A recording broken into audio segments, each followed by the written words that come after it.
saya laksanakan, saya sudah berkoordinasi dengan Kabareskrim, yaitu ke Bapak Kabareskrim Komjen Pol Agus Sarjanto dengan memberikan uang sebanyak 3 kali, yaitu pada bulan September 2001 sebesar 2 miliar.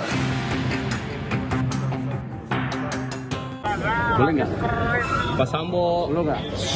Pak, itu betul Pak, Bapak sempat menandatangani laporan pengaduan Pak, peserta ilegal di Kaltim Pak. Komentarnya Nggak ada itu surat. Pak, ada surat itu Pak? Ya sudah benar surat. Gimana Pak? Benar surat itu Pak? Tanyakan ke pejabat yang berwenang, surat itu sudah ada. Itu makasih Pak. Kepada Kabareskrim, apalagi pernah saya ketemu Kabareskrim. Ya, itu kita ditanya waktu itu ditelepon sama Pak Hendra berapa kali? Saya ditelepon 3 kali melalui HP, salah satu HP Paminal Mabes. Kamu harus baca bikin testimoni katanya. Ya. Saya tidak bisa bicara masalah itu. Masih di Polda pada saat itu. Pindah di hotel. Akhirnya pindah di hotel. Di hotel sudah ada kertas. Sudah ada kertas untuk membaca. Isinya itu. Dan juga sebelumnya dan juga persidangan hari ini terkait dengan keterangan yang saudara jelaskan sudah cukup banyak ya, dan sudah kami catat. Di sini kami ingin menanyakan ya kepada saudara saksi ya, hanya satu atau dua hal saja. Yang pertama adalah ya, pada saat saudara menerima surat kuasa dari saudara Samuel Huta Barat dan saudara Rostin Simanjuntak, yaitu kedua orang tua daripada korban Nofriansah Yosua Huta Barat. Kemudian saudara sudah mulai melakukan mengirim atau melaporkan ya adanya dugaan tindak pidana pembunuhan berencana terhadap korban Nofriansah Yosua Huta Barat. Pertanyaan saya, dalam hal saudara sebagai penasihat hukum dari keluarga korban Nofriansah Yosua Huta Barat, yang tentunya dalam hal ini mengandung amanah pada diri saudara untuk turut menegakkan kebenaran dan keadilan, serta dalam rangka mewakili keluarga korban dari sisi dan membela korban dari sisi viktimologi. Pertanyaan kami, ketika itu hambatan-hambatan atau rintangan-rintangan apa yang krusial yang saudara temui ketika saudara ingin menguak adanya peristiwa pidana tersebut, baik dari sisi internal kepolisian ataupun dari ekstern atau di luar kepolisian? Saudara jelaskan di sidang yang mulia ini. Hambatan-hambatan yang kami alami atau yang saya alami adalah pertama, komunikasi. Karena alat komunikasi keluarga, dalam hal ini keluarga almarhum Brigadir Nofriansah Yosua Huta Barat, telah diretas dan atau dikacaukan oleh seorang diduga Irjen Pol U menggunakan alat-alat yang diduga milik daripada Bareskrim Polri. Nah, ini berdasarkan laporan intelijen yang saya investigasi. Sehingga setiap kali saya mau berkomunikasi dengan ayah dan ibunda termasuk kakak adik daripada almarhum, handphone mereka tidak bisa menerima maupun tidak bisa keluar. Sehingga saya harus menggunakan telepon orang lain yang berjarak 1 sampai 2 km untuk setiap kali saya mau berbicara. Karena itu di luar perhitungan mereka. Maka 2 orang hadir di sini yang teleponnya sering saya gunakan, yaitu telepon daripada Rohani Simanjuntak dan Sangga Sianturi, saksi Sangga, di samping telepon yang lainnya. Hambatan kedua adalah bahwa yang dipraming oleh 5 lembaga negara waktu itu adalah almarhum meninggal karena diduga melakukan pelecehan dan atau pemerkosaan kepada terdakwa Putri Chandrawati, sehingga rilis itu telah diterima oleh masyarakat bahwa almarhum ini adalah dalam tanda petik adalah pelaku kejahatan, sehingga ketika saya membuat argumentasi yang berbeda, saya itu dituduh penyebar hoax atau menyimpang daripada pemahaman masyarakat pada umumnya waktu itu, karena ada lembaga-lembaga negara yang secara terang-terangan melawan saya, yaitu lembaga kepolisian, lembaga Kompolnas, lembaga Komnas HAM, LPSK maupun komisi-komisi atau LSM perempuan.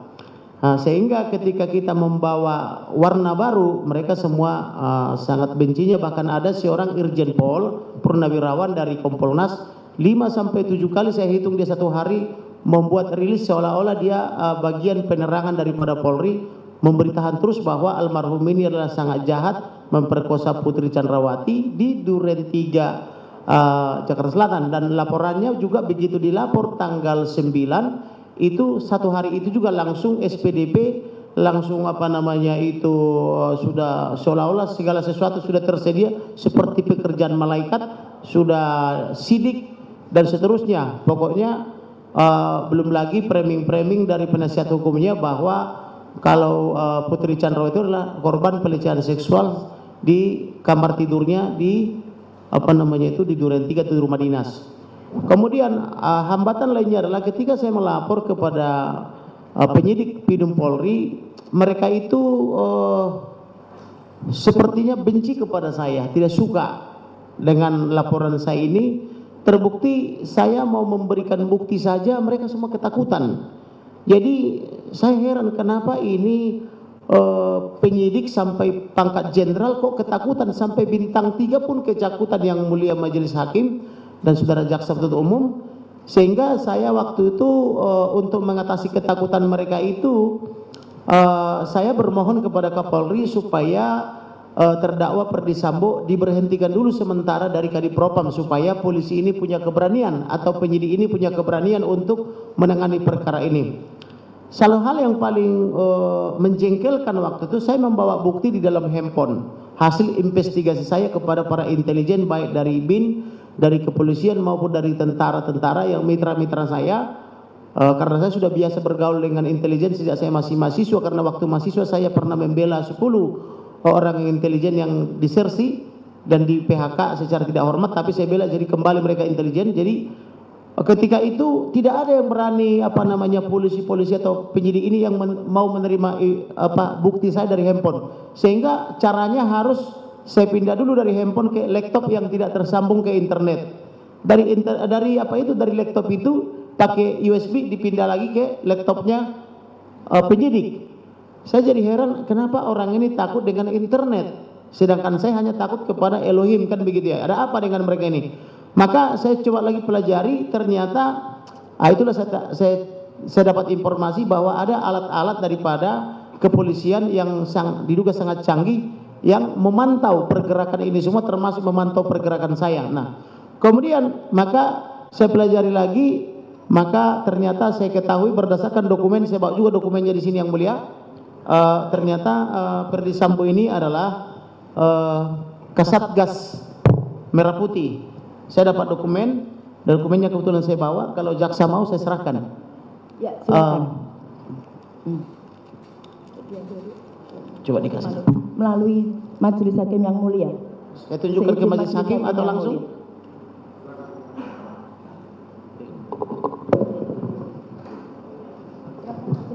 Ya. Mohon diserahkan pada majelis hakim yang mulia. Apa ini yang sudah mau sampaikan? Oke.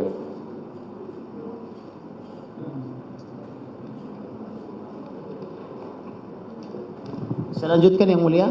Ya, di dalam dokumen ini saya melihat bahwa hampir seluruh petinggi kepolisian ada di dalamnya, mulai dari jajaran penasehat, pelindung dan seterusnya, dan yang menjadi kasatgasnya adalah Perdi Sambo ini. Oleh karena itu saya bermohon lagi tanpa tidak menghormati ajas praduga tidak bersalah, maka saya mohon supaya terdakwa Perdi Sambo dinonaktifkan dulu dari Kasatgas Merah Putih. Tetapi yang dilakukan oleh Bapak Listio Sigit jauh melampaui yang saya minta, yaitu beliau diberhentikan dari Kasatgas Merah Putih, juga Kasatgasnya pun dibubarkan. Yang saya minta sebetulnya dinonaktifkan dulu supaya penyidik tidak takut. Karena saya merasa heran, saya bertemu dengan bintang 1 sampai bintang 3 di kepolisian, mereka terang-terangan mengatakan cuma Kamarudin aja yang takut, kami aja ketakutan katanya. Itu di ruang jenderal bintang 3 dan disaksikan oleh jenderal-jenderal lainnya. Jadi saya bingung kenapa orang ini kok begitu takut kan begitu. Rupanya setelah saya pelajari dokumen itu memang semua dedengkotnya kepolisian ada di situ. Mulai dari paling senior sampai dengan yang junior ada di situ. Oleh karena itu saya minta tolong nonaktifkan dulu. Lalu hambatan yang berikutnya adalah saya juga dilapor ke polisi sebagai penyebar hoax. Kemudian saya juga banyak mengalami bully-bullyan waktu itu bahwa saya itu dianggap tukang sihir, saudara jaksa penuntut umum, dan juga ahli nujum dan sebagainya. Tetapi saya yakin dengan keyakinan saya, dengan iman saya, maka saya selidiki terus siang malam perkara ini. Kurang lebih saya 3 bulan tidak tidur, karena saya memang sudah biasa tidak tidur juga. Saya paling rebahan sebentar, kerja lagi. Maka banyaklah dokumen yang saya dapatkan, baik yang resmi, kebanyakan dari para intelijen dengan cara tolong jangan buka nama saya karena saya masih aktif misalnya, atau dia mengirimkan dokumen melalui WhatsApp dengan cara menyembunyikan profilnya, hanya terkadang dibikin gambar boneka atau gambar wayang begitu yang disebut oleh majelis hakim sebagai anonim. Gitu kira-kira saudara jaksa. Dan satu lagi yang paling sering adalah saya selalu dibuntuti pergi kemana dan sebagainya. Bahkan beberapa hari yang lalu saya pertemuan dengan klien di rumah makan sederhana di Ben Hill. Tahu-tahu ada yang membuntuti saya, 2 orang pakai sepeda motor, kemana saya pergi difoto, dibuntuti. Bahkan ketika saya pergi dari situ masih ada terikot di handphone saya. Klien saya mengingatkan, apakah bapak pakai pengawal? Ada loh yang membuntuti bapak setelah pergi.